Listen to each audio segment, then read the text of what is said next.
I don't know how you all feel, but I'm still living on last Sunday, Easter. That was the day, wasn't it?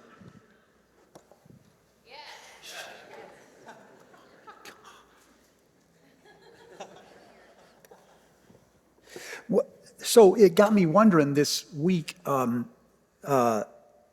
what's different? How is your life different?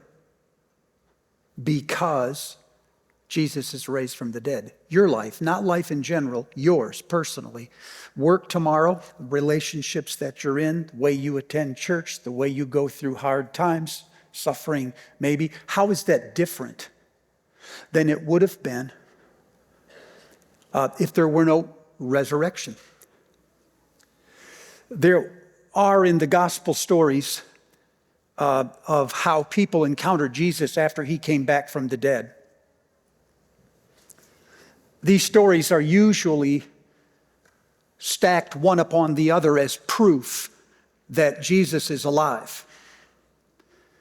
If we have enough witnesses, we can prove beyond a shadow of a doubt that Christ has come back from the dead. But has it occurred to you that maybe these stories are in the Gospels not to prove anything except how Christ is present? It's not so much that Christ is alive. The question is, how is Jesus present? And to whom is Jesus present? How does Jesus present himself to different people in different situations?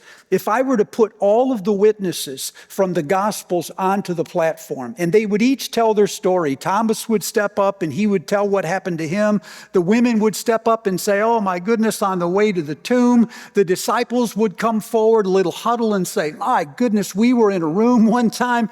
The two on the road to Emmaus, they would say, we were just walking and he came up. All these stories, if they told their stories to us, probably after the first couple, you'd lose interest. You're like, yeah, I think I know what you're going to say. You're going to say he's alive.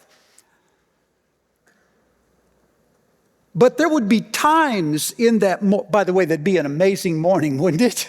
That would really be cool. It'd be like a huge question-answer thing right afterwards. There would be times in that morning, I think, where you would lose interest, but there would be other times when you'd lean in. And I think it would be the times when those stories resonated with yours. So for instance, if you've ever felt like all of these Christians in this church hear from God and I never do, how come miracles never happen to me? I do hear they happen. Then the story of Thomas would really be relevant to you as he told about, I wasn't there when Jesus revealed himself. And I kept thinking, this isn't true at all. Then I saw him. Yeah, I bet you'd lean in. If you ever felt that God was disappointing you, he was not meeting he was not acting like God. Then the two on the road to Emmaus, I mean, you'd be all over that story because that's exactly where we had hoped he was the one, but now, Or if you have ever disappointed God and you felt like this is the unpardonable, I think I've done the big one now, I'm never going to. Then the story of Peter at the sea afterwards, where he said, Jesus was recreating the night of my betrayal. And he invited me to a breakfast that he put on. And then he called me back into the very service I thought I'd lost. You'd lean in. Somebody else, they might be asleep. I don't know how. But they might have missed it. But boy, I mean, if that was your story, do you see where I'm going with this? These stories in the Gospels are not there so much as proof that Jesus is alive. They are there as proof that Jesus is present, and they tell us how and to whom Jesus is present. They're not so much historical, though they are real history. They're existential. They're personal. They're our stories. The trouble with these stories in the Gospels is that they never explain themselves. I mean, the women at the tomb never say, we went there and the stone was rolled away, so guess what, people? Jesus can roll your stones away. Never says that. Thomas never says, I never believed until he stepped into the room. So let me tell you what this means. You who think you have to see in order to believe, no. You got to learn how to see because you believe. That'd be a great sermon, but he never says it. It's not until we get to Paul, 30 years later, that we start getting interpretations of what actually happened that morning.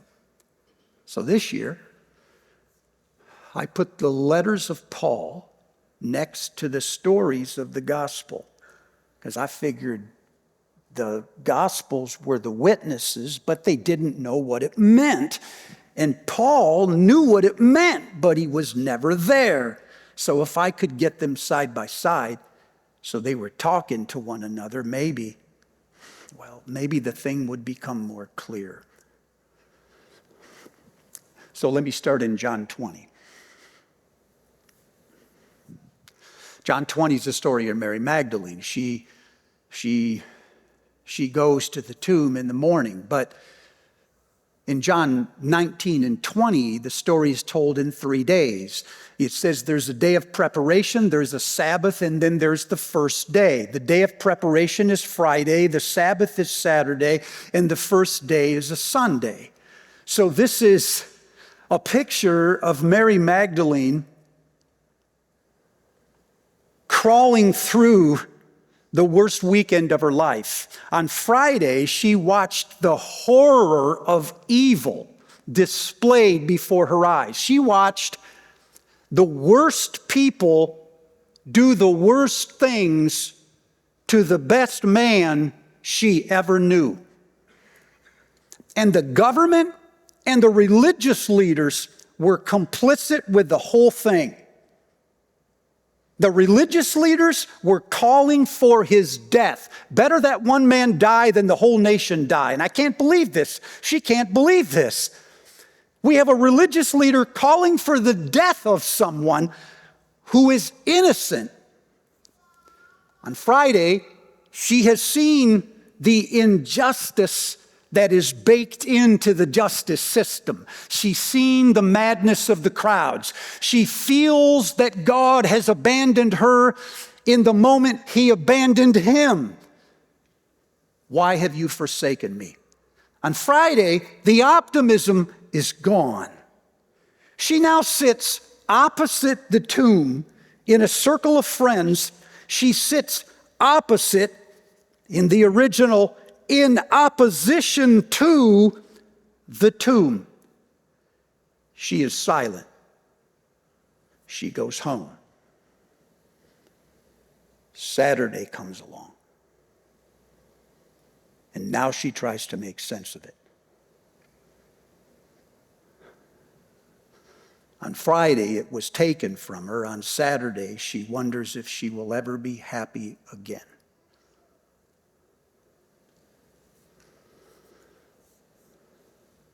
Sunday,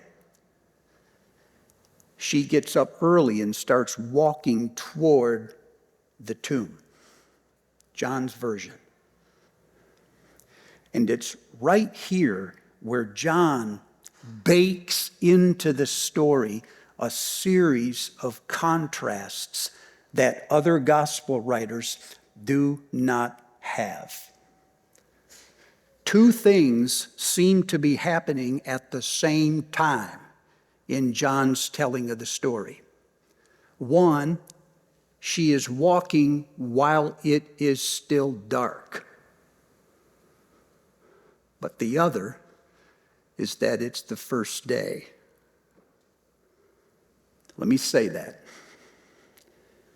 It's dark, but it's the first day. In other words, even though it's the first day, it's still dark. She is walking toward a grave, but the stone has already been moved. Let me say that differently. You'll get sick of this in a moment if you're not already. Even though the stone has been moved, she still stands dumbfounded in front of a grave. Those are two different states of mind. One, he's dead. The other, the stone has been moved.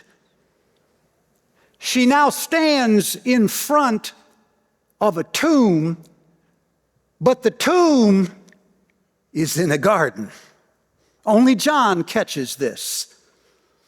Even though it's a garden with a tomb. And even though it feels like a tomb, it's actually a garden. Those are two different states of mind. She looks and sees that the stone has been rolled away. She turns and runs to tell her friends, Peter and John. They get up, run to the tomb. One of them looks in, the other one barges in. They step out of the tomb. They start talking amongst themselves. We are not told what they said. And then I suspect they just turn and leave quietly. Mary, however, does not. She stays in front of a grave, crying. While crying, she bends down to look inside. There are two angels, one sitting where the head, one sitting where the feet were. The angels look at her. That alone would have freaked me out. I'd have ran. And they say to her, "Woman, why are you crying?" She says, "They've stolen the body of my Lord, and I don't know where they put him. I don't know where he is." At this, she turns to leave, and as she goes, Jesus himself appears. And she doesn't recognize it. You're acting like you've heard this before.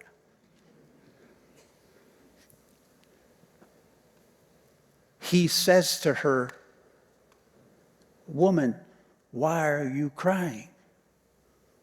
Now, may I just say that that's an insensitive question.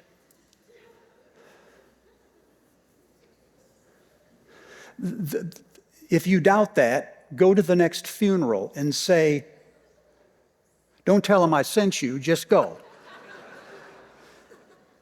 And say, while the family mourns, "Why are you crying?" The person who is suspicious at a funeral is not the one crying, it's the one not crying. She is behaving like anyone normal would behave, given what she knew. Yes? He says, "Woman, why are you crying?" She thinks this is the gardener. And she says, "Sir, if you've taken his body, tell me where you put him and I'll go get him." He says,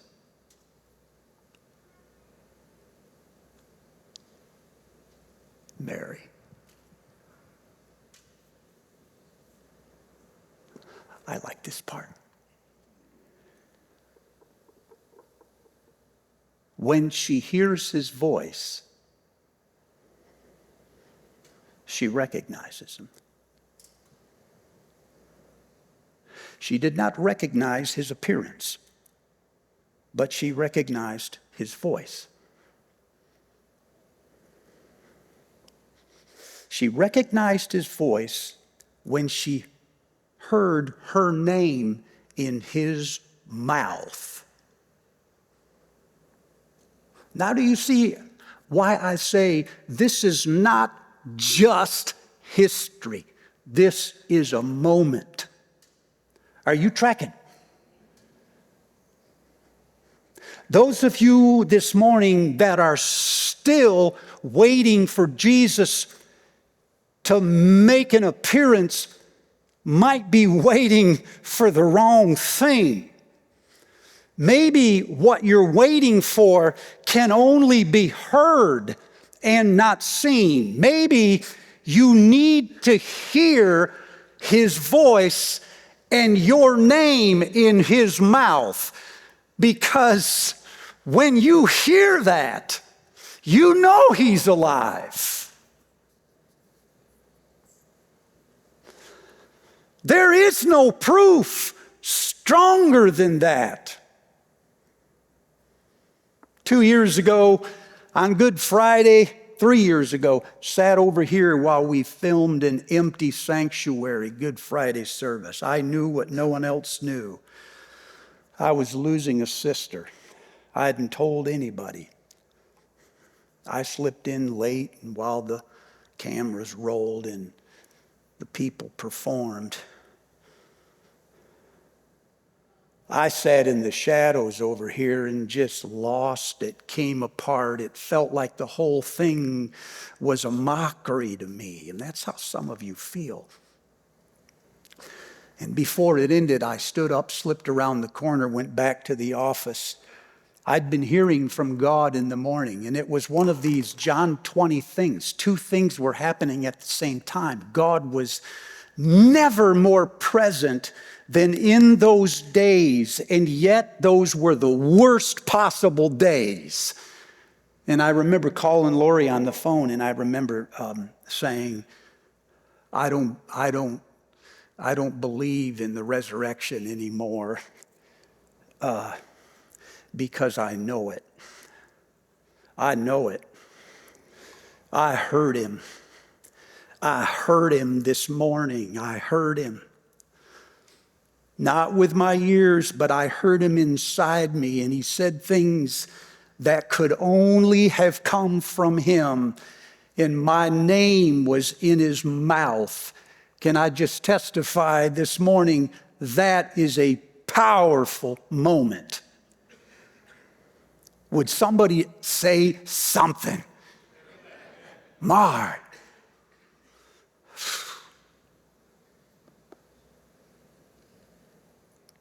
When she hears his name, she reaches out to grab him. He says, "Don't grab hold of me," as if you cannot have me in this form any longer. Go tell my brothers. They're no longer disciples. They're brothers for the first time. Go tell my brothers the family is now started and they're my brothers. Tell them I am going to the Father and your Father, to my God and your God. You see what he's doing? He is opening his relationship with the Father so that the disciples can come into the same relationship. This kind of stuff happens after the resurrection. That's the end of the story. That's a great story. Isn't that a good story? What does it mean? She does not know. She turns and tells the brothers the only thing she knows. It's not till 30 years later when Paul would come along in 2 Corinthians and start bundling up these stories and try to make sense as to what was happening. So I'm imagining a conversation between Paul and Mary, while Mary is telling Paul what happened that morning, and Paul now, with the benefit of hindsight, and he happens to be one of the 10 brightest minds in the history of the world, that helps, is speaking back to Mary with things she never imagined. Mary, you were walking in the darkness, but you were walking in the first day. Mary, the first day may be a Sunday, but it's far more than that. It was on the first day God said, "Let there be light," and there was light. God separated the light from the darkness, called one morning the other evening, and the evening and the morning were the first day. The first day is a day of creation, Mary. It was on the first day that Noah looked out over the ark, and for the first time he saw that the waters had receded. He could see the mountaintops for the first time. It happened, and it happened on the first day. Mary, it was on the first day that they erected the tabernacle as a sign of order in the wilderness of chaos and barrenness. It was God creating life and structure and beauty out of chaos, and it happened on the first day. Mary, whenever there is a first day, it is so much more than Sunday. It is God restarting something for the first time. It is God speaking of things that are not as though they were, and because He calls them, they come into being. Mary, it was dark that morning. I know it, and I know what you were feeling. But it was the darkness that was leaving. It wasn't the light. Mary, things were getting better. You just didn't know it.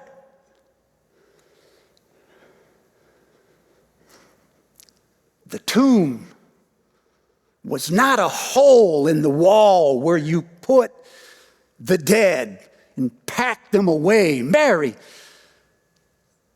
the tomb was a tear in the veil between heaven and earth. The tomb is not only how you get into heaven, it's how heaven comes into earth.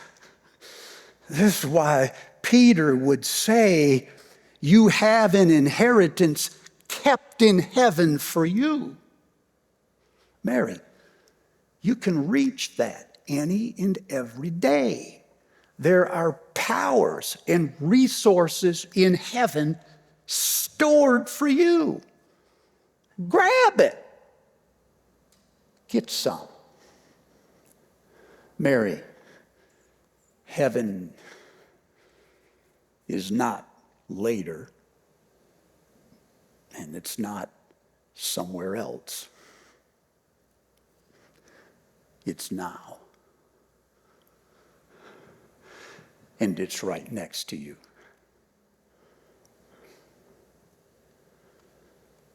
Mary, that isn't a tomb.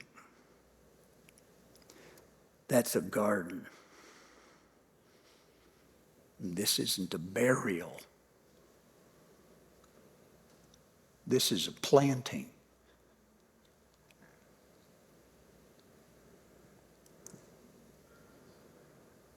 You plant a body. It's like you plant a seed. What comes from it is both like and unlike that seed. Mary, this is not the end. It's the start of an amazing day. Does that change things? Here's why I say it, because I look around here this morning and I listen in my head to the conversations I've had with some of you, and some of you are really struggling, and some of you are caught in cycles of grief. Some of you are still rehearsing the same complaints. And all of them are real. Every one of them is real. And it takes as long as it takes for those things to pass away. Don't let anyone force you to go faster than it takes. But they end on Sunday. That's what I came to tell you. You might still be stuck on a Friday. grieving the loss of something you loved. You might be caught in Saturday, wondering what it all means and how you'll ever be happy again. But dark as it is, you're living on the first day. I thought you needed to know that. Things are not getting worse. Despite what you hear in the news, they're actually getting better. It's the darkness that is leaving people. It is not the light. What's coming is not the end. It's the beginning. It isn't a burial. It's a planting. Something new is going to come. I thought you needed to hear that. You work every week and get caught in cycles of defeatism and surrounded by powers who presume they are still in control, but those powers have been broken at levels far beyond us, and we are actually free. We need not fear an enemy who has been defeated and overwhelmed.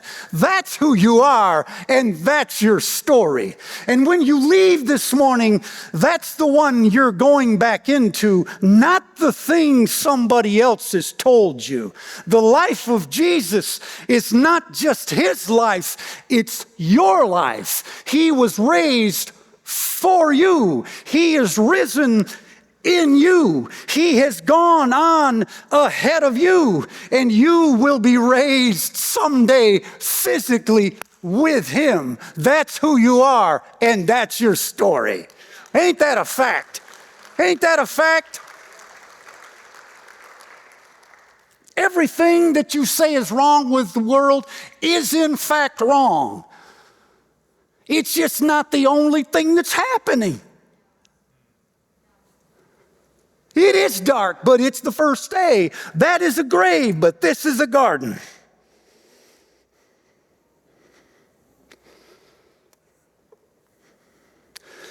So I want to read scripture over you. You say, what's all this mean for me now? Stand, I'll tell you what. Listen to Paul. Listen to Paul in 2 Corinthians. He says, people, we live in weak bodies, jars of clay.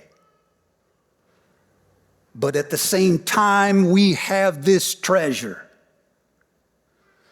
And it shows that this all-surpassing power is not from us, it is from God. Therefore, we are hard-pressed on every side, but never crushed. Perplexed? Yes, but not in despair. Persecuted? Oh, but not abandoned. Struck down? Of course, but never destroyed. We always get up, because even though we carry in our body the death of Jesus, the life of Jesus is also revealed in our physical body. The older we get, the more like him we become. For we who are alive are always being given over to death, so that his life may also be revealed in our mortal bodies. Somebody said, I believed and therefore I've spoken. Well, we have that same spirit of faith. We also believe, and so we speak, because we know that the one who raised Jesus from the dead will raise us with him and present us together to himself. Therefore, brothers and sisters, do not lose heart. Outwardly, you are getting older, yes, but inwardly, you're being renewed every day. These light and momentary troubles are achieving for you an eternal weight of glory that outweighs all of these light and momentary troubles. So fix your eyes not on what is seen. No. Look at what is unseen, for what is seen is here today and gone tomorrow, but what is unseen is eternal. The word of the Lord.